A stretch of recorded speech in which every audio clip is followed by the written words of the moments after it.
Jadi tinggi persegi panjang tergantung berapa banyak. Ya. Berapa banyak datanya. Ya. Hari ini kita akan memecahkan sebuah masalah. Ya. Masalahnya apa? Tadi apa yang Ibu bilang masalahnya? Apa? Apa? Apa masalahnya? Iya, kasi di sini membuang buah-buahan. Ya, tapi nggak tahu siswanya suka buah apa. Gimana caranya kita biar tahu ya? Apa yang harus dilakukan? Apa? Menyajikan data.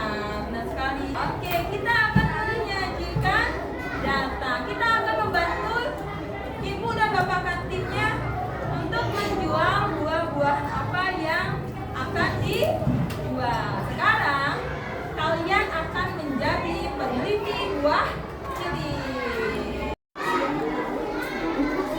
Oke, jadi ini sudah ibu bentuk kelompok kalian. Jadi berdasarkan minat dan gaya belajar kalian. Ya, nanti ibu akan ada yang ibu minta untuk kinestetik yang bergerak, nanti yang menggerakkan dadu. Ya, ada yang membaca dan diskusi sama temennya, audio nanti ya. Ada juga visual, ada gambar. Karena kita belajarnya buah-buahan menjadi peneliti buah cilik, jadi nama kelompoknya yaitu nama buah. Bebas ya, bebas nama buahnya. Ya, nanti kalian isi nama kelompok, terus isi nama anggotanya, pakai nama pendek. Oke? Terus bulannya dan tanggal sekarang. Terus diisi sesuai perintahnya karena LKPD-nya berbeda-beda.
sana kelompok